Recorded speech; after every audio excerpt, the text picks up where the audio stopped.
আমন্ত্রণ জানাচ্ছি আমাদের নিয়মিত আয়োজন বিজনেস আওয়ারে। ব্যবসা বাণিজ্য আর অর্থনীতির খবরাখবর নিয়ে রবি থেকে বৃহস্পতিবার দুপুর 1টায় প্রচারিত হচ্ছে আমাদের এই অনুষ্ঠান। আয়োজনে থাকছে দেশ বিদেশের ব্যবসা বাণিজ্যের সবশেষ খবর ও খবরের বিশ্লেষণ। এছাড়াও শেয়ার বাজার ও মুদ্রা বাজারের আপডেট সহ জানাবো আন্তর্জাতিক বাণিজ্যের হালচাল। আজ পুরো সময় জুড়ে আপনাদের সাথে আছি আমি হোসেন শাহাদাত। সমালোচনার মুখে অবশেষে বেশ কিছু পণ্য ও সেবায় ভ্যাট বৃদ্ধির সিদ্ধান্ত থেকে সরে আসলো এনবিআর। তবে এখনও বাড়তি ভ্যাট বহাল আছে বেশিরভাগ পণ্যে। নতুন শুল্ক জারি করার 9 দিন পর প্রজ্ঞাপন জারি করে সিদ্ধান্ত জানালো সংস্থাটি। অর্থনীতিবিদরা বলছেন ভ্যাট বাড়ানোর পর কমানোর সিদ্ধান্তে খুব একটা স্বস্তি মিলবে না জনজীবনে।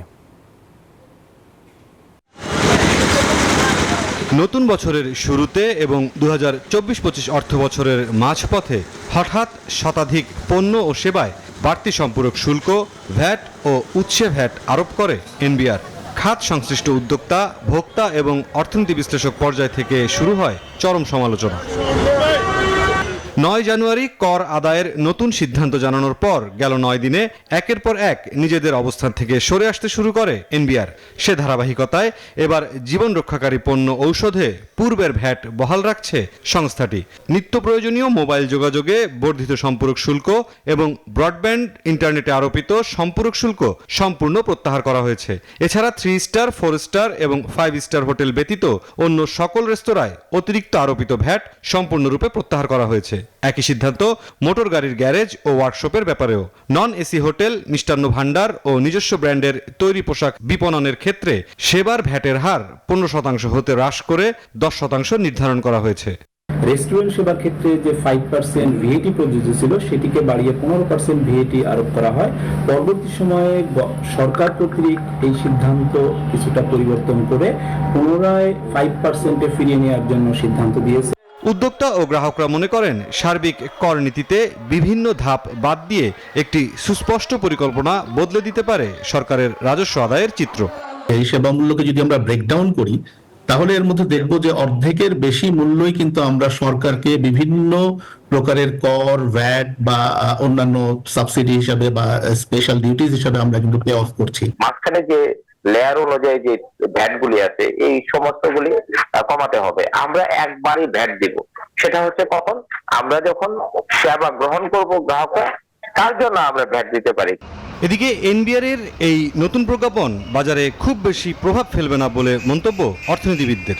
যে সমস্ত জায়গাতে ভ্যাট কমানো হয়েছে তো সেগুলো কিন্তু দেখা যাচ্ছে 15% থেকে 10% করা হয়েছে। মানে যেগুলো 7.5% ছিল সেগুলোতে 2.5% কিন্তু ইতিমধ্যে বেড়ে গেছে। তো এটার একটা নেতিবাচক প্রভাব আমি মনে করি যে বাজারে ইতিমধ্যে পড়েছে এবং সামনের দিনগুলোতে পড়বে। আগস্ট পরবর্তী বেশ কিছু নিত্য প্রয়োজনীয় পণ্যের ওপর নানাবিধ কর ও শুল্ক প্রত্যাহার করেছিল অন্তর্বর্তী সরকার। মুরসালিন হক জুনায়েদ, নিউজ 24, ঢাকা। এবার চলে যাচ্ছি অন্যান্য সংবাদে। বাজারে চালের মজুদ কম, তাই দাম বাড়ছে। এমন প্রেক্ষাপটে সরবরাহ স্বাভাবিক রাখতে 10 লাখ টন চাল এবং গম আমদানির সিদ্ধান্ত অন্তর্বর্তীকালীন সরকারের। 7 লাখ টন চাল ও 3 লাখ টন গম আমদানি করা হবে ভারতসহ পাকিস্তান, মিয়ানমার ও ভিয়েতনাম থেকে। খাদ্য উপদেষ্টা জানান এই সিদ্ধান্তের ফলে বাজারে চালের দাম কমবে। আর অর্থ উপদেষ্টা বলছেন সরকার চায় যে কোনো উপায়ে বাজারে সব ধরনের পণ্যের দাম নিয়ন্ত্রণে রাখতে। সেজন্যই চাল এবং গম আমদানি করা হচ্ছে। শাহনাজ ইয়াসমিনের রিপোর্ট। অর্থনৈতিক নানা চাপে নিত্যপণ্যের দাম নিয়ে যখন সাধারণ মানুষের জীবন দুর্বিষহ, তখন নতুন করে পাল্লা দিয়ে বাড়ছে চালের দাম। মধ্যবিত্তদের চাল কিনতে কেজিতে দাম দিতে হচ্ছে 80 থেকে 90 টাকা। সরু চালের দাম গত 1 মাসে কেজিতে বেড়েছে 8 টাকা পর্যন্ত। এমন পরিস্থিতি সামাল দিতে সচিবালয় খাদ্য পরিকল্পনা ও পরিধারণ কমিটি এফসিএমসি এর বিশেষ বৈঠকে বসেন অর্থ, বাণিজ্য ও খাদ্য উপদেষ্টা। বৈঠক শেষে খাদ্য উপদেষ্টা অস্থির চালের বাজার নিয়ে উদ্বেগ প্রকাশ করে চাল আমদানির সিদ্ধান্তের কথা জানান। আর অর্থ উপদেষ্টা জানান যে কোনো উপায়ে বাজার নিয়ন্ত্রণ করবে সরকার। আমাদের জাজমেন্টে আমাদের পরিস্থিতি সন্তোষজনক। বাজারে সেটা রিফ্লেকশন হয়তো কতটা পড়েছে না পড়েছে সেটা দিন, কিন্তু গুদামজাত যেটা আছে ঘুরছে সেগুলো আমরা দেখেছি যে স্টক ভালো। আর আমাদের স্ট্র্যাটেজিটা হলো যে কন্টিনিউয়াসলি সরবরাহটা নিশ্চিত করা। আশা করছি যে বড়তে যদি ভালো ফসল হয় তাহলে আমরা অনেক ক্ষেত্রেই আমদানির উপর নির্ভরতা কমাতে পারবো, কিন্তু তার জন্য আমরা অপেক্ষা করবো না, কারণ বড় কিন্তু এবারে লেটে লাগানো হয়েছে। উপদেষ্টারা জানান দেশে এখন মোট খাদ্য মজুদ 12,79,298 মেট্রিক টন। এর মধ্যে চাল 8,89,615 মেট্রিক টন, গম আছে 3,81,136 মেট্রিক টন, আর ধান মজুদ আছে 12,860 মেট্রিক টন। আমরা যখন নেবারিং কান্ট্রি থেকে আনলে আমাদের সবচেয়ে কম দামে পড়ে আর সহজে আনা যায়, এটাকে যেমন আমরা গুরুত্ব দিচ্ছি, প্রাধান্য দিচ্ছি।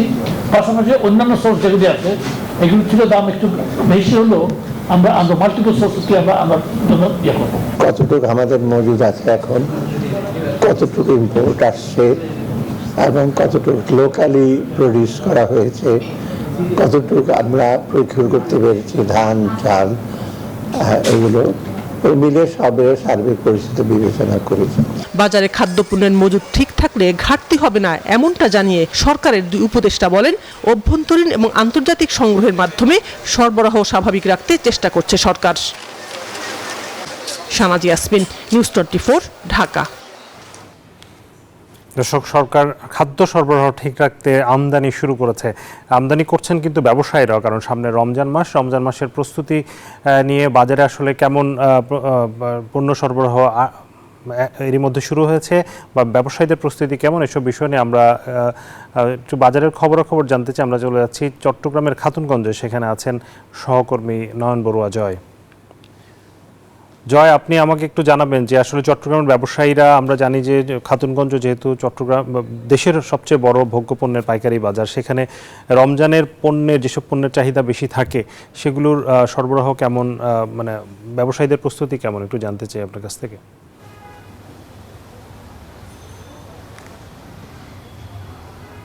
ধন্যবাদ সাদাত আপনাকে। আমি একটু আগে খাতুনগঞ্জে ছিলাম, এরপরে আমরা চাকতাই ঘুরে কিন্তু আমরা এখন অন্য একটি বাজারে এসেছি। তবে খাতুনগঞ্জের বাজার ঘুরে যেমনটা আমরা দেখেছি সাদাত, সেখানে কিন্তু চট্টগ্রাম বন্দর দিয়ে যেসব পণ্য আমদানি হচ্ছে, যেহেতু সামনে রমজানকে ঘিরে কিন্তু পণ্য আমদানি হয়েছে পর্যাপ্ত, তো এখন আরও অনেক পণ্য কিন্তু আসার পথে রয়েছে, জাহাজে করে আসার পথে। আবার অনেক পণ্য কিন্তু খালাসও হয়েছে চট্টগ্রাম বন্দর দিয়ে। তার কারণে আমরা দেখছি বাজারে পণ্যের কোনো সংকট আমি দেখছি না, একেবারে সাজিয়ে রাখা হয়েছে নিত্য প্রয়োজনীয় যেসব পণ্যগুলো আছে, সব পণ্য কিন্তু আমরা একেবারে দোকানগুলোতে ভরপুর আমরা দেখছি। খাতুনগঞ্জের বাজারে যেমনটা দেখেছি, তেমনিভাবে কুষ্টা বাজার সহ অন্যান্য বাজারেও আমরা দেখছি পণ্যের কোনো কমতি আমরা দেখছি না। তবে দাম যেখানে কমার কথা রয়েছে, সেভাবে কিন্তু দাম এখনও পর্যন্ত না কমার কারণে তারা হতাশের কথা আমাদেরকে বলছেন। যেখানে পেঁয়াজ এখনও পর্যন্ত আমদানিকৃত পেঁয়াজ বিক্রি করা হচ্ছে 60 টাকা কেজিতে। একই সাথে আমরা দেখছি রসুনের দাম কিন্তু 100 টাকা উপরে তারা বিক্রি করছে। সবচেয়ে বেশি দাম আমরা দেখছি চালের দাম, যেখানে চাল আমদানি শুরু হয়েছে, মিয়ানমার থেকে চাল আমদানি করা হয়েছে, একই সাথে ভারত থেকেও চাল আমদানি হয়েছে, একই সাথে অন্যান্য জায়গা থেকেও চাল আমদানি হয়েছে। তো একই সাথে আমরা দেখছি একদিকে দেশীয় যে চাল, নতুন ধানের নতুন চাল, একই সাথে আমরা দেখছি অন্যান্য যে পুরনো চালেরও কোনো ঘাটতি কিন্তু বাজারে নেই। তবে চালের দামটা এখনও পর্যন্ত সাধারণ মানুষের নাগালের মধ্যে আসেনি। তবে কখন সাধারণ মানুষের নাগালে আসবে তাও কিন্তু বোঝা মুশকিল। আমরা দেখছি টিসিবিতে যে চাল বিক্রি করা হতো, সে চালও বিক্রি তারা বন্ধ করে দিয়েছেন। তবে রমজানের আগে তারা বিক্রি করবে বলে আমরা জানতে পেরেছি। এ কারণে যে খাদ্য অধিদপ্তর যে চাল আমদানি করছে ভারত আর মিয়ানমার থেকে, তো সে চালগুলো কিন্তু টিসিবি সহ অন্যান্য সরকারি কাজে কিন্তু তারা সেখানে সরকারি কোনো উদ্যোগের সময় কিন্তু তারা বিতরণ করবে বলে আমাদেরকে জানিয়েছেন। আর বেসরকারিভাবে কিন্তু আমরা দেখেছি বিভিন্ন জায়গায় বিভিন্ন আমদানিকারক যারা আছে, তারা বিভিন্ন দেশ থেকে চাল আমদানি শুরু করেছেন। তবে তার কারণে কিন্তু দেখা যাচ্ছে চালের দামটা কিন্তু আরও কমার সম্ভাবনা থেকে যায়। কিন্তু দেখছি এখনও পর্যন্ত চালের যে সিন্ডিকেট, সেই সিন্ডিকেটের কারণে চালের দামটা কমছে না। আমরা একজন ক্রেতা আছে, আমরা একটু কথা বলতে চাচ্ছি। বাজারে এসেছেন, রমজানে পণ্যের দামটা কেমন হওয়া দরকার, এখন কোন পর্যায়ে আছে? এখন কিছুটা তুলনামূলক অনেক বাড়তি আছে। আমি আশা করি নতুন সরকার উদ্যোগ নেবেন, এবং সরকার অনেক সময় দেখা যায় যে আপনার নির্ধারণ করে দেয়, মূল্য নির্ধারণ করে দেওয়ার পরও তদারকি না থাকার কারণে পণ্যটা সেই আগের মতোই বাড়তি দামে বিক্রি করা হয়। আমি আশা করি এবার সরকার, যদি নতুন সরকার আসে ওনাদের উপরে, যে সবার হাতের নাগালের মধ্যে পণ্য যে প্রাইস। আমরা একজন ব্যবসায়ী আছে, আপনার সাথে একটু জানতে চাচ্ছি, রমজানে পণ্যের দামটা হু হু করবার এখন থেকে বাড়ছে কেন বলে মনে করছেন? সরবরাহ কেমন আছে? এটা আসলে সিন্ডিকেট ব্যবসায়ীরা তো ওরা আগে থেকে প্রস্তুত হয়ে থাকে সব কিছু, মানে ওরা কীভাবে লাভটা বাইর করবে আগে থেকে এরা সব কিছু মানে মনিটরিং করে রাখে, এবং সরকারের মানে কঠিন একটা সিদ্ধান্ত নেওয়া দরকার। এটা খুব ইমিডিয়েটলি একটা মানে ওদেরকে আইনের আওতায় নিয়ে এসে যে কোনো একটা মেসেজ দেওয়া দরকার যে মানে এইরকম করলে এইভাবে মানে ওর শাস্তি হবে, ওইটা নির্ধারণ করা দরকার। অনেক ধন্যবাদ সাদাত, আপনি বুঝতে পেরেছেন এখানে যারা ব্যবসায়ীরা আছেন তারা বলছেন যারা এই যে পণ্য নিয়ে সিন্ডিকেট করে কিন্তু এখানে নৈরাজ্য সৃষ্টি করে বাজারে, তো সেখানে কিন্তু তাদের বিরুদ্ধে আইনি ব্যবস্থা কঠোরভাবে নেওয়া দরকার বলে তারা মনে করছেন। এই ছিল আমার এখানকার সর্বশেষ। ফিরে যাচ্ছে স্টুডিওতে শাহাদাতের কাছে। ধন্যবাদ জয় আপনাকে। দর্শক, চট্টগ্রামে রমজানের পণ্য সরবরাহের প্রস্তুতি নিয়ে আমাদেরকে জানাচ্ছিলেন সহকর্মী নয়ন বড়ুয়া জয়। আমরা এই মুহূর্তে চলে যাচ্ছি আলোচনায়। আমরা আসলে রমজানের এই প্রস্তুতি নিয়ে আলোচনা করতে চাই। চট্টগ্রাম থেকে একজন ব্যবসায়ী যুক্ত হয়েছেন আমাদের সাথে, তিনি চট্টগ্রাম চেম্বারের সাবেক পরিচালক মাহফুজুল হক শাহ, এবং আমাদের সাথে যুক্ত হয়েছেন অর্থনীতিবিদ এস সিদ্দিকী। দুজনকেই স্বাগত জানাতে চাই আমাদের অনুষ্ঠানে। আপনারা কষ্ট করে সময় দিয়েছেন আমাদেরকে। আমি শুরুতেই যেতে চাই মাহফুজুল হক শাহ আপনার কাছে। আপনি তো নিজেও আসলে ভোগ্যপণ্য আমদানি করেন, যেমন চট্টগ্রামের খাতুনগঞ্জে সবচেয়ে বেশি ভোগ্যপণ্য আমদানি হয়। চট্টগ্রামের যেসব রমজানে যেসব পণ্যের চাহিদা সবচেয়ে বেশি থাকে, প্রতি বছর আমরা দেখি সেসব পণ্যের আসলে এক ধরনের সরবরাহ ঠিক থাকে, অথবা সরবরাহ ঘাটতি থাকে, অথবা ঘাটতি না থাকলেও দেখা যায় বাজারে চড়া দামে আসলে মানুষকে কিনতে হচ্ছে। এবারের প্রস্তুতি কেমন, এবং বাজারে রমজানের সময় এবার বাজার নিয়ন্ত্রণ কেমন থাকবে বলে আপনার মনে হয়? ধন্যবাদ আপনাকে। রমজান শুরু হতে 1 মাস 10 দিনের মতো আছে। রমজানের বাজারের যেসব পণ্যগুলি প্রয়োজন সেগুলি কিন্তু অলরেডি আমাদের জনগণ কিন্তু কিনতে শুরু করেছে। এখন যে বিষয়টা এখানে গুরুত্বপূর্ণ, আমি সরকারকে ধন্যবাদ জানাতে চাই, বিশেষ করে আমাদের ইন্টারিম গভর্নমেন্টের সঠিক সময়ে সঠিক সিদ্ধান্তের কারণে আজকে থেকে 2-3 মাস আগে থেকে আমাদের সাথেও সরকার বিভিন্ন পর্যায় থেকে যোগাযোগ করা হয়েছে এবং জানতে চেয়েছিল কিভাবে কি কি করলে পরে আমাদের রমজানে খাদ্যপণ্যের স্মুথ সাপ্লাই চেইনটা মেনটেন হবে। সেদিক দিয়ে সরকার বেশ কিছু তড়িৎ পদক্ষেপ নিয়েছেন। খাদ্য মন্ত্রণালয়, বাণিজ্য মন্ত্রণালয়, আমাদের এনবিআর সবাই যে মিলিত যে সিদ্ধান্ত হয়েছে তার কারণে আমাদের এখানে আমদানিতে, আপনি জানেন বাংলাদেশে গত 5ই আগস্টের পরে যারা আগে যে 4-5টি কোম্পানি টোটাল খাদ্যপণ্যের মার্কেটটাকে কন্ট্রোল করত, সেটাকে অলমোস্ট ভেঙে দেওয়া হয়েছে। এবং সরকার এখন বর্তমানে যে সুযোগ সুবিধাগুলো বিশেষ করে বাংলাদেশ ব্যাংক থ্রু কমার্শিয়াল ব্যাংকগুলি আমাদের মাঝারি এবং ছোট ব্যবসায়ীদেরকে এনকারেজ করছে ইম্পোর্ট করার জন্য। আর আপনি জানেন আমাদের ভোগ্যপণ্যের, বিশেষ করে রমজান মাসে যেসব ভোগ্যপণ্যগুলি প্রয়োজন হয় তার মেজরিটি আমাদের আমদানি নির্ভর। তো সুতরাং সেটা আমরা চট্টগ্রাম বন্দরের মাধ্যমে আমদানি করে থাকি এবং আমরা সরকারকে বলেছি এবং বিভিন্ন মন্ত্রণালয়কে বলেছি, বিভিন্ন সংস্থাকে বলেছি এখানে একটা সমন্বিত একটা পদক্ষেপ গ্রহণ করা উচিত। তা আমার মনে হয় সরকার সেটা যথাযথভাবে করেছেন এবং পালন করে যাচ্ছেন এবং এটাকে কন্টিনিউ করতে হবে। এইভাবে যদি চলমান থাকে তাহলে পরে আমি আপনাকে বলতে পারি, যদি কোনো দুষ্টু চক্র এখানে যদি কোনো সুযোগ না নেয় এবং দুষ্টু চক্রকে যদি আমরা চিহ্নিত করতে পারি, সেটা সরকারি সংস্থা থেকে শুরু করে ব্যবসায়ী মহল, জনগণের পক্ষ থেকে, তাহলে পরে আমার মনে হয় বড় ধরনের কোনো সংকট হবে না ইনশাআল্লাহ। আর যে বিষয়টা এখানে খুব গুরুত্বপূর্ণ, এই রমজানের সময় ভোগ্যপণ্যের যে বাজারকে অস্থিতিশীল করার জন্য দীর্ঘদিন থেকে একটা গ্রুপ অলওয়েজ এটা কিন্তু পায়তারা করে আসছিল। আমরা কারা কারা করেছিল, কোন কোন লেয়ারে জিনিসগুলো হয়ে থাকে সেটাও কিন্তু আমরা বারবার তুলে ধরার চেষ্টা করেছি দীর্ঘদিন থেকে। আমার সাথে সিদ্দিক ভাই আছেন, উনিও জানেন, কিন্তু আমরা খুব একটা প্রতিকার পাইনি অতীতে। তো সুতরাং বর্তমানে আমরা আমাদের ইন্টারিম গভর্নমেন্টের প্রতি আমাদের অনুরোধ থাকবে, এখানে যেহেতু অনেক যোগ্য ব্যক্তিরা সরকার পরিচালনা করছেন, আমার মনে হয় হয়তো আমাদের এই দীর্ঘদিনের এই দাবিগুলো এখন হয়তো পূরণ হতে যাচ্ছে এবং এই পদক্ষেপগুলোকে যদি নেওয়া হয় তাহলে পরে আমাদের যেই সংকটটা নিয়ে আমরা চিন্তা করি সেই সংকটটা আমরা অচিরে কাটিয়ে উঠতে পারবো। এবং এখানে একটা গুরুত্বপূর্ণ যে বিষয়টা জনগণের কাছে আমি আমার সম্মানিত মিডিয়া ভাইদেরকে বলতে চাই, সিন্ডিকেটের যে কথাটা এসছে এখানে আমরা অতীতে অনেক মন্ত্রীর মুখ থেকে শুনেছি, অনেকের কাছ থেকে শুনি, এটা আমার কাছে খুব হাস্যকর মনে হয়।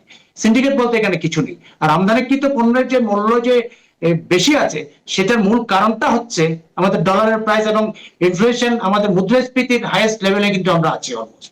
সেটা সরকার চেষ্টা করে যাচ্ছে সেটাকে কমিয়ে আনার জন্য। কেন অতীতে এত কিছু এখানে একটা অরাজক পরিস্থিতি ছিল আমাদের অর্থনৈতিক সেক্টরে, সেগুলো নিয়ে আমি আর বিশদ আলোচনা করছি না, আমরা সবাই জানি সেই কারণেই কিন্তু মূল্যস্ফীতি হয়েছে এবং ওয়ার্ল্ডের বিভিন্ন কিছু অর্থনৈতিক টার্ময়েলের বিভিন্ন সিচুয়েশনের জন্য দায়ী ছিল।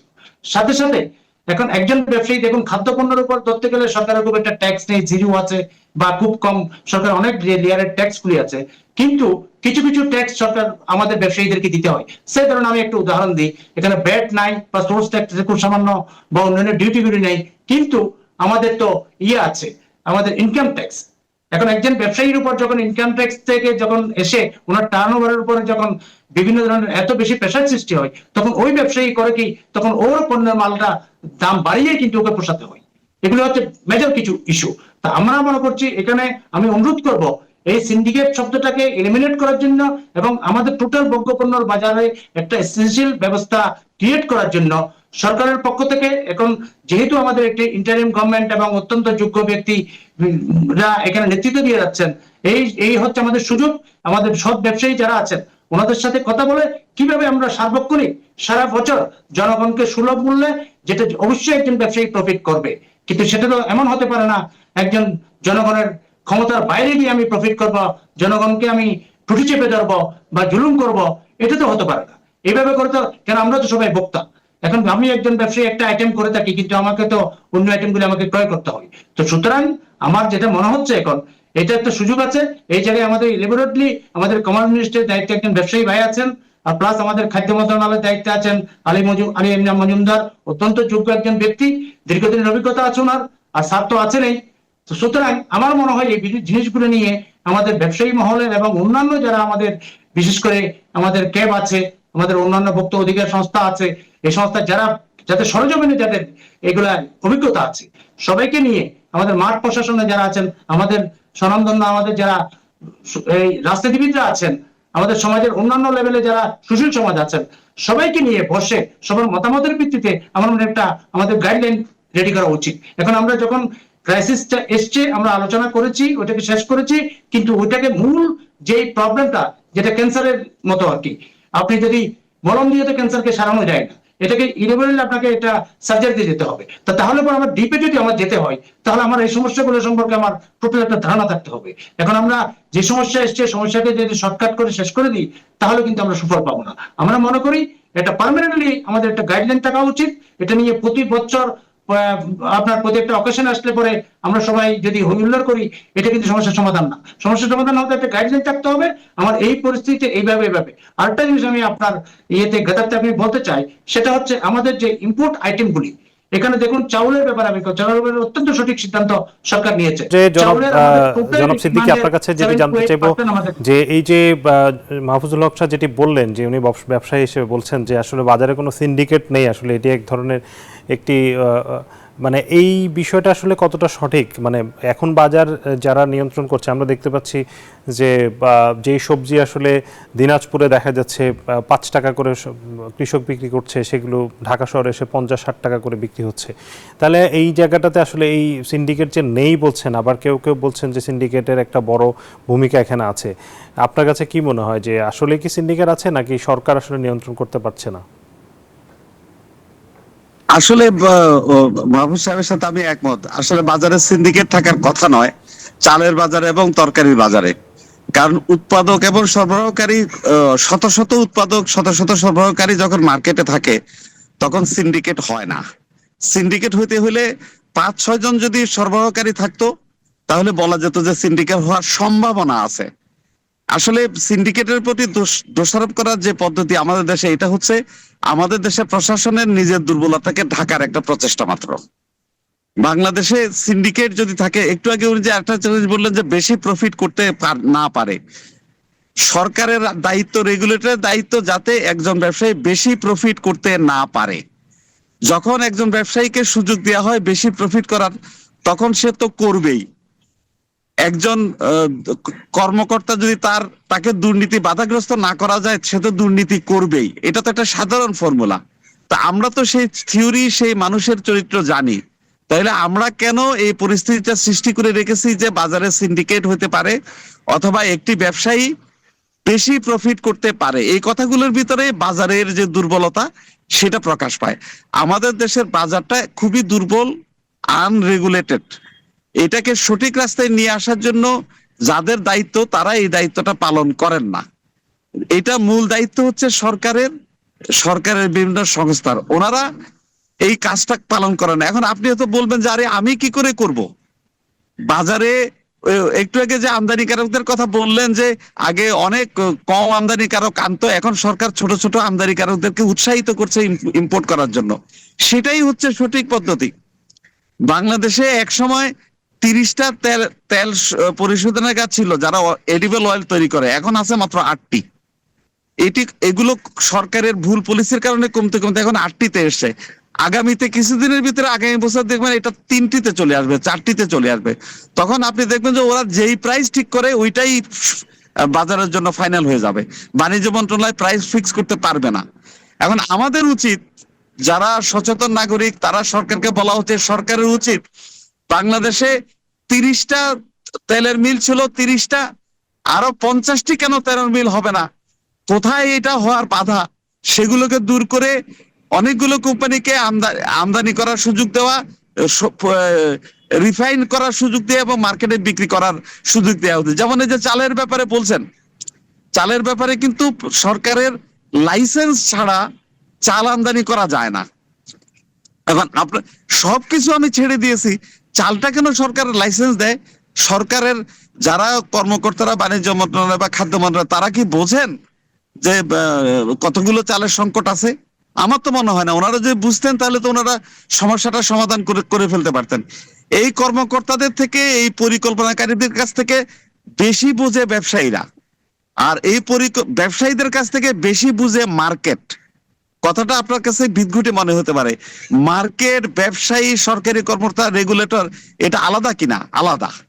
মার্কেট হচ্ছে, মার্কেটে ক্রেতারা থাকবে, বিক্রেতারা থাকবে, হোলসেলার থাকবে, রিটেইলার থাকবে, সবাই থাকবে।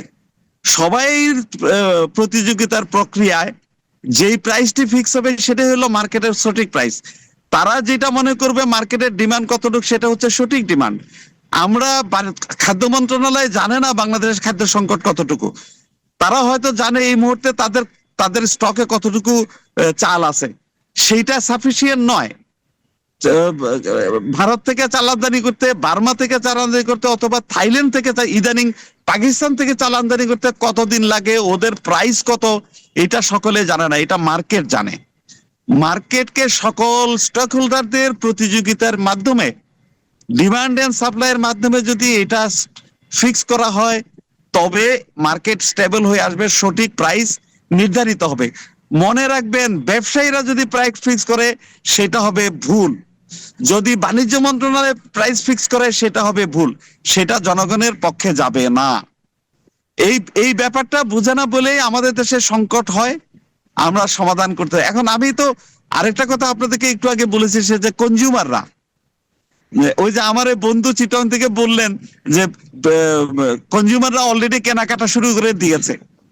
কনজিউমাররা রমজান আসলে ডিমান্ড তাদের বেড়ে যায়, তারা 1 কেজি পেঁয়াজ লাগলে তারা 5 কেজি পেঁয়াজ কিনে। পেঁয়াজের সংকট হবে পত্রিকা নিউজ হলে ওরা 10 কেজি পেঁয়াজ কিনে ফেলে। এটা করে সংকটটাকে আরো বাড়িয়ে দেয়। আমি বলবো, ধর্ম বলেছে কিচ্ছুতা সাধন করো, কম খরচ করো, কম খাও। আমরা রোজার সময় বেশি কেন খাই? আমরা ব্যবসায়ীদের সমালোচনা করি, সরকারি কর্মকর্তার ভুল ধরি, কিন্তু কনজিউমাররা যে বেশি খায় এটা যে ধর্মের বিধিবিধানের বিরুদ্ধে যায় এই কথাটা তো কেউ বলে না। আমরা কি ধর্মের অবমাননা করেছি? আমি কোরআনের হাদিসের কথা বলছি। রাসূলুল্লাহ বলছেন যে কম খাও, কিচ্ছুতা সাধন করো রমজানের মাসে। আমরা বেশি কেন খাই? স্পেশাল ইম্পোর্ট কেন করতে হয় রমজান মাসের জন্য? তার মানে বেশি কনজাম্পশন করি আমরা। এটা ধর্ম বিরুদ্ধ, মার্কেট বিরুদ্ধ, এটা জনগণের বিপক্ষে চলে যায়। এগুলোকে কারেকশন করতে হবে। সেজন্য আমি যখন বলি সকল স্টেক হোল্ডার বাজারের একটি অংশ, সেখানে কনজিউমারও একটি অংশ। কনজিউমারের টেস্ট, কনজিউমারের রিকোয়ারমেন্ট, কনজিউমারের দাবি, এটা কনজিউমার পেশ করে তার কেনাকাটার মাধ্যমে, তাদের চয়েসের মাধ্যমে। ব্যবসায়ীরা অ্যালার্ট হয়, সরকারি কর্মকর্তারা অ্যালার্ট হবে, তারা according to requirement of the consumer তারা আমদানি করবে, উৎপাদনের ব্যবস্থা করবে। এগুলো আমাদের দেশে আলোচিত হয় না। আমরা শুধু বলি জিনিসপত্রের দাম বেড়ে গেলে বলি সিন্ডিকেট আছে, আরেক দল বলে সিন্ডিকেট নাই। কর্মকর্তারা এসে বলে আমি প্রাইস ফিক্স করে দেব। আইন আছে, এই আইনটা অচল একটা আইন। বাণিজ্য মন্ত্রণালয় তো প্রাইস ফিক্স করে দেয়। আজ পর্যন্ত ভোজ্য তেলের কোনো প্রাইস ফিক্স করে বাজার ঠিক রাখতে পেরেছে? অথবা সরকার ব্যবসায়ীরা যখন দাবি করে এই প্রাইস চলবে না, আপনি প্রাইস বাড়িয়ে দেন, বাণিজ্য মন্ত্রণালয় সুর করে প্রাইস বাড়িয়ে দেয়। তো এই ছেলে মানুষটা কেন করা হয় এই বাংলাদেশের মার্কেটে? আমরা কি এটা বন্ধ করতে পারি না? আমরা কি সারা বিশ্বের স্বীকৃত, অর্থনৈতিকভাবে স্বীকৃত, পরীক্ষিত যে পদ্ধতি আছে মার্কেট মেকানিজমের মাধ্যমে ডিমান্ড এন্ড সাপ্লাইটাকে অ্যাসেসমেন্ট করে সেভাবে বাজারটাকে পরিচালনা করতে পারি না? সেটা করে দেখলে আপনি দেখবেন যে সবাই শান্তিতে থাকবে, কনজিউমাররা খুশি হবে, ব্যবসায়ীরা রিজনেবল প্রফিট করে খুশি হবে, সরকারি কর্মকর্তারা, পলিসি মেকাররা জনগণকে খুশি করে নিজেরা খুশি হতে পারবে।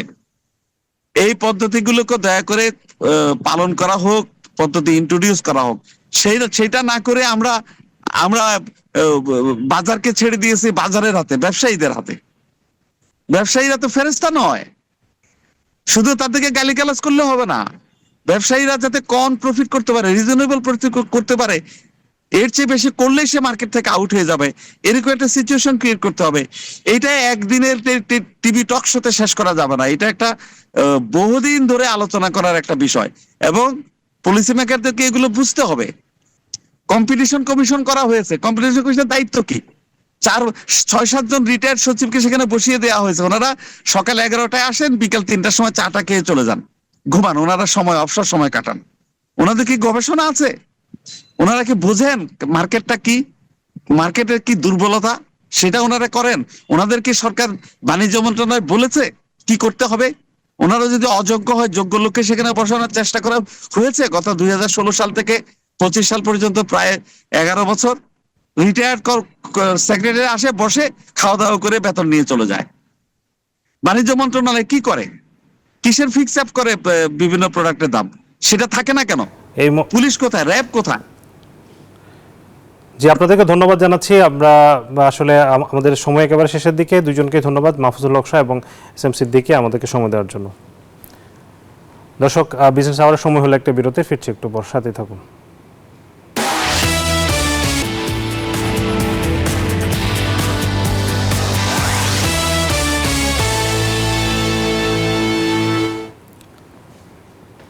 আবারও স্বাগত জানাচ্ছি বিজনেস আওয়ারে। দেশের যেসব ক্ষুদ্র ব্যবসা এখনও রাষ্ট্রের সাথে যুক্ত হয়নি, তাদের কাঠামোর আওতায় নিয়ে আসলে কর্মসংস্থানের পাশাপাশি জিডিপির অগ্রগতি হবে। কেননা জিডিপির 25 থেকে 30% আসে এসএমই খাত থেকে। তাই একে ছোট করে দেখার সুযোগ নেই বলে জানান ঢাকা চেম্বার অফ কমার্সের সভাপতি তাসকিন আহমেদ।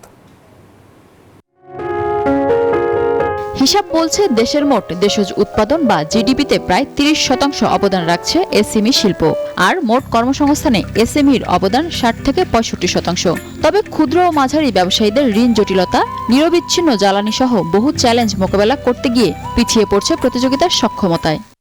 ক্ষুদ্র ও মাঝারি শিল্প ফাউন্ডেশন এসএমই নীতিমালার সম্ভাবনা ও চ্যালেঞ্জ বিষয়ে অর্থনৈতিক সাংবাদিকদের সংগঠন ইআরএফ আয়োজিত এই কর্মশালায় উঠে আসে দীর্ঘদিন ধরে চলা এসএমই উদ্যোক্তাদের নানা চ্যালেঞ্জের কথা। বক্তারা বলেন, গেল 1 বছরে শিল্পক্ষেত্রে 11 বার বিদ্যুতের দাম বাড়িয়েছে সরকার। গ্যাসের দাম নতুন করে বাড়লে আরও বিপাকে পড়বে এ খাত।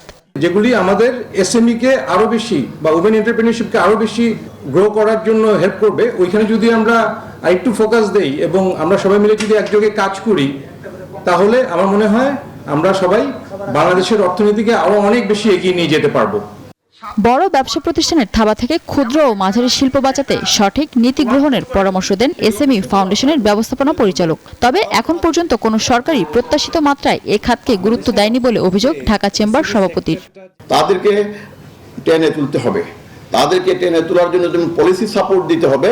যে তারা যদি না থাকে, তারা যদি টিকে না থাকে, শুধু কর্পোরেট হাউস দিয়ে, কর্পোরেট কালচার দিয়ে একটি দেশের অর্থনৈতিক উন্নয়ন সম্ভব হয় না। বিগত কোন সরকার কিন্তু প্রাতিষ্ঠানিকভাবে রূপ দিয়ে করেনি, এটা আমাদের বাংলাদেশের মানুষরাই মানে অল্প অল্প অল্প যোগান করে কিন্তু তারা দাঁড়া করিয়ে রেখেছে, এবং এটা 25% জিডিপি কন্ট্রিবিউট করে, এবং এটাকে প্রপারলি যদি গাইড করা যায়, আমাদের কিন্তু কুটির শিল্প বিকাশের একটা অভার সম্ভাবনা দেশের বাইরেও বিদেশেও মানে গ্লোবালি কিন্তু আমাদের একটা অপরচুনিটি রয়ে গেছে। পণ্যদ্রব্যে ভ্যাট না বাড়িয়ে প্রত্যক্ষ কর আহরণ বাড়াতে হবে। এসএমই প্রতিষ্ঠানকে আনুষ্ঠানিক কাঠামোর আওতায় নিয়ে আসার পাশাপাশি কর জাল বাড়ানোর পরামর্শ আলোচকদের। Mina Firdaus, news 24, Dhaka. policies, key facilities. এবারে শেয়ার বাজারের খবর।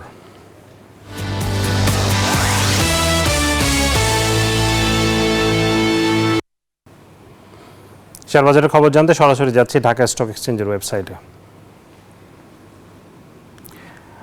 নেতিবাচক ধারায় আমরা দেখতে পাচ্ছি লেনদেন চলছে। এই মুহূর্তে লেনদেনের পরিস্থিতি যদি দেখি, ঢাকা স্টক এক্সচেঞ্জের প্রধান সূচক ডিএসএক্স ইন্ডেক্স 12 পয়েন্ট কমেছে, অবস্থান করছে 5164তে। ডিএসই সরিয়া ইন্ডেক্স এবং ডিএস30 দুটোই কমেছে এবং এখন পর্যন্ত লেনদেন হয়েছে 239 কোটি টাকার। লেনদেন অংশনে কোম্পানিগুলোর মধ্যে দাম বেড়েছে 110টির, কমেছে 185টির এবং অপরিবর্তিত আছে 100টি কোম্পানির শেয়ারের দর। দর্শক, পুঁজিবাজারের পর জানাতে চাই মুদ্রা, স্বর্ণ, রূপার বাজারের আপডেট ও দরদাম। শুরুতেই মুদ্রা বাজার পরিস্থিতি।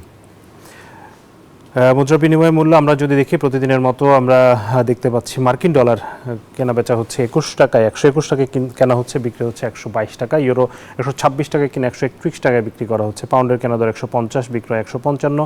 চীনা ইউয়ান কেনা হচ্ছে 15 টাকা 50 পয়সা, বিক্রয় 17 টাকা 30 পয়সা। সৌদি রিয়াল কেনা হচ্ছে 32 টাকা 50 পয়সা, বিক্রয় 33 টাকা 30 পয়সা। ভারতীয় রুপি 1 টাকা 35 পয়সায় কিনে 1 টাকা 45 পয়সায় বিক্রি করা হচ্ছে। মুদ্রার পর স্বর্ণের দরদাম জানাবো। 22 ক্যারেট সোনা বাংলাদেশের বাজারে আমরা এই মুহূর্তে কিনতে প্রায় 1,41,000 টাকার বেশি কিন্তু প্রতি ভরির দাম উঠে গেছে। 21 ক্যারেটের দাম পড়ছে 1,34,000 প্রায় 35,000 টাকা। 18 ক্যারেটের স্বর্ণের দাম প্রতি ভরি 1,15,719 টাকা এবং সনাতন স্বর্ণ বিক্রি হচ্ছে 95,000 টাকার কিছু বেশি। রূপার দরদাম জানাবো।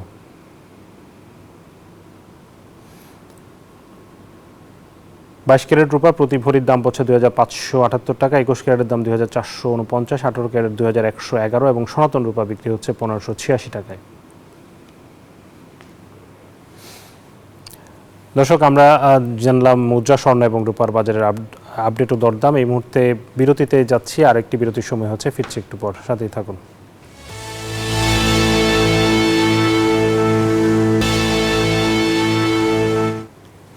আবারও স্বাগত জানাচ্ছি বিজনেস আওয়ারে। এবারে জানাবো জনপদের শিল্প ও বাণিজ্যের খবর।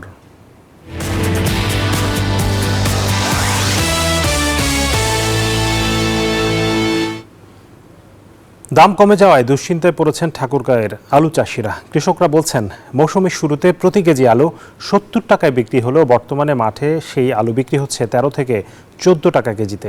এদিকে কৃষি বিভাগ বলছে, আলু রপ্তানি ও আলুর বহুমুখী ব্যবহার নিশ্চিত করা গেলে কৃষকরা লাভবান হবেন। বিস্তারিত আব্দুল লতিফ লিটুর পাঠানো তথ্য ছবিতে, ডেস্ক রিপোর্টে। মাঠ জুড়ে আলু উত্তোলনে কৃষকের কর্মব্যস্ততা। কেউ আলু তুলছেন, আবার কেউ বা জমির আলুর পরিচর্যা করছেন।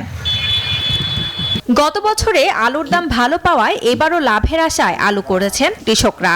তবে আলু নিয়ে যেন এবারের দুশ্চিন্তায় পড়েছেন তারা। মাঠ পর্যায়ে প্রতি কেজি আলুর দাম নেমেছে 200 টাকার মধ্যে, যা আলুর উৎপাদন খরচের চেয়েও কম। কৃষকরা বলছেন, আলুর বীজ, সার, কীটনাশকের দাম বেড়ে যাওয়ায় এবার আলুর উৎপাদন খরচও বেড়ে গেছে। বিঘায় 50 শতকে 90,000 টাকার মতো খরচ হয়, 90,000 থেকে 1 লাখ।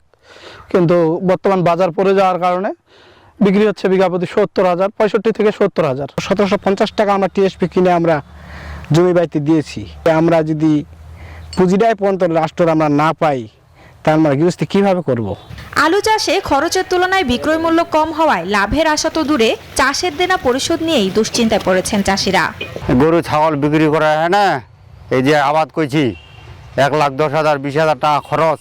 গত বছর যে দাম পাইছি, এখন কোনো দাম নাই আলুর দাম কম আর কি, তাই এখন আমাদের লস হবে। আলুর বহুমুখী ব্যবহার ও রপ্তানি নিশ্চিত করা গেলে কৃষকরা লাভবান হবে বলছেন কৃষি বিভাগের এই কর্মকর্তা। বাজার ব্যবস্থাগুলো যদি বিশেষ করে আলুর রপ্তানি এবং আলুর বহুমুখী ব্যবহারগুলো নিশ্চিত করা যায়, সেক্ষেত্রে কিন্তু আমাদের এই কৃষকের আলুর সর্বোচ্চ দামটা হয়তো নিশ্চিত করা সম্ভব হবে। চলতি বছরে ঠাকুরগাঁও জেলায় 34,725 হেক্টর জমিতে আলুর আবাদ করা হয়েছে। Desk report, news 24।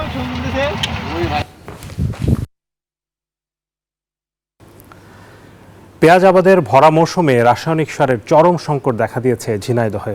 ডিলারের কাছে পাওয়া যাচ্ছে না চাহিদা মতো রাসায়নিক সার। বাইরে থেকে মিললেও চড়া দাম। ডিলাররা বলছেন, বরাদ্দ কম এবং কৃষি বিভাগের দাবি সারের এই সংকট কৃত্রিম। ঝিনাইদহ থেকে শেখ রুহুল আমিনের তথ্য ছবিতে ডেস্ক রিপোর্ট। মাঠের পর মাঠ আবাদ করা হয়েছে পেঁয়াজ। বুক ভরা আশা নিয়ে পেঁয়াজ আবাদ করে বিপাকে পড়েছেন ঝিনাইদহের শৈলকুপার কৃষক। কৃষকের অভিযোগ সময় মতো সার পাচ্ছেন না তারা বলছেন ইউনিয়ন পর্যায়ে দোকান থাকার কথা থাকলেও বেশিরভাগ ডিলারের দোকান পৌর এলাকায়। খোলা বাজারে এসব সারের দামও চড়া। ডিলারের কাজ করলি কয় যে সার নেই, সার আসতে দেরি আছে। সার এখন আমার দরকার 1 বস্তা, আমি পাচ্ছি 10 কেজি। অতিরিক্ত দাম দিলে 1050 টাকাটা 1350 1400 দিলে পাওয়া যাচ্ছে। আর ব্যবসায়ীরা বলছেন চাহিদা অনুযায়ী বরাদ্দ নেই। আমরা যে বরাদ্দ পাচ্ছি ওই বরাদ্দই হয়ে যায় যদি স্যার কৃষক ঠিক মতো ওই সুষম সার দেয়। সুষম সার তো দিচ্ছে না, একটাই ঢালতেছে। তবে সার সংকটের কথা মানতে নারাজ কৃষি বিভাগের এই কর্মকর্তা। বলছেন এগুলো কৃত্রিম সংকট। বর্তমানে কোনো সংকট নাই। আমার গত মাসে সারের চাহিদাটা বেশি ছিল। গত মাসে যখন বেশি ছিল তখন আমি এই মাসের থেকে অগ্রিম 500 টন ডিএপি আমি নিয়ে গেছি, নিয়ে আমরা সেটা উত্তোলন করে কৃষক পর্যায়ে বিতরণ করে দিছি। প্রত্যেকটা কৃষকের বাসায় এখন পর্যন্ত পর্যাপ্ত সার আছে। চলতি বছর শৈলকুপা উপজেলায় পেঁয়াজ আবাদের লক্ষ্যমাত্রা ধরা হয়েছে 12,000 হেক্টর জমিতে, যেখানে ইউরিয়া, টিএসপি, ডিওপি সহ রাসায়নিক সারের চাহিদা রয়েছে 8,000 metric ton. Desk report, news 24। এবারে বিশ্ব বাণিজ্যের খবর।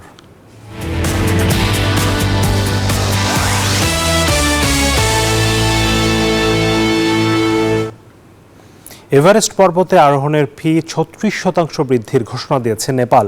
সেই সাথে দেশটির অন্যান্য পর্বতে আরোহণের ফিও বিভিন্ন মৌসুমের জন্য বিভিন্ন হারে বাড়ানো হচ্ছে। আগামী এপ্রিল-মে মৌসুম থেকে যা কার্যকর হবে। ব্রিটিশ সংবাদ মাধ্যম দ্য গার্ডিয়ান জানায়, নতুন ঘোষণা অনুযায়ী এখন থেকে এভারেস্টে আরোহণ করতে $15,000 খরচ হবে, যা আগে $11,000 ছিল। এই ফি 1 দশক ধরে কার্যকর ছিল। এভারেস্টে আরোহণের সবচেয়ে জনপ্রিয় মৌসুম এপ্রিল এবং মে মাস। আগামী এই মৌসুম থেকে সাউথ ইস্ট রিজ বা সাউথ কোল্ড রুট ধরে যারা এভারেস্টে আরোহণ করবেন তাদের এই বাড়তি ফি গুনতে হবে। সেপ্টেম্বর, নভেম্বর ও ডিসেম্বর, ফেব্রুয়ারি হলো এভারেস্ট আরোহণের কম জনপ্রিয় মৌসুম। এই 2 মৌসুমে ওঠার জন্য এখন থেকে যথাক্রমে $7,500 ও $3,750 ফি খরচ করতে হবে।